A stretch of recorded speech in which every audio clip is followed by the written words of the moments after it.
And modern events made clear by prophecy, he says, what time is it that we're living in? Something like a calendar. You look at the calendar to find out what day of the year you're living in, and you look at God's Bible to see what age we're living in. We're not living in the Methodist age, the Baptist age. We're living in the bride age, the calling, bringing back to God through a channel that he promised to bring it back in. He promised to do it. Amen. We've heard these things so many times, but we don't want them to become so common that it's no longer exciting that God has turned the page, because we're not in church ages anymore. This is the bride age. Amen. He said this is the end. He said the messenger must come at the end of the age. He comes at the end of the Pentecostal age. And Brother Branham said the Pentecostal age is the Laodicean church age.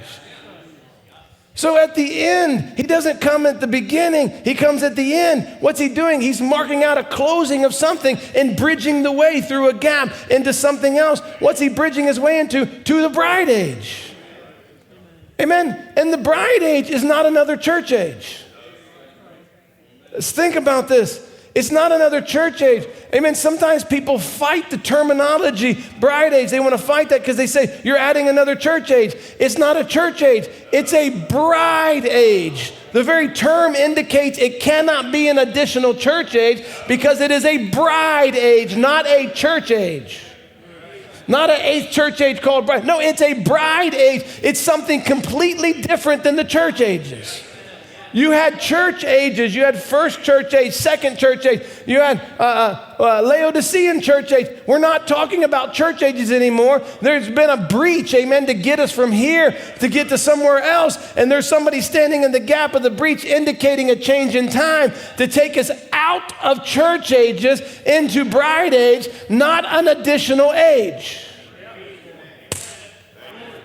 Amen. Because there is no argument here. There is no eighth messenger, there's no eighth church age. Amen. Brother Bam said there is no eighth day. It goes back to the first day. Amen. So what is this addition? What comes at the end of the 7 church ages? There is an age opened. Amen. It's not a new age. It's actually an old age. It's not a new age. Amen. It's an eternal age. Amen. It's not marked by time. It is a position. It's what the church was intended to be when it was birthed at Pentecost, but it fell into the church ages. And now coming out of the church age, there's got to be another indication of a change in time. And in every church age, God indicated the change in time with a messenger to come move from one to the other. But in this Laodicean age, he was going to bring one at the end of the Pentecostal age, to move us out of the church age into the bride age, amen, which is going right back to what the bride was intended to be at her very birth at Pentecost.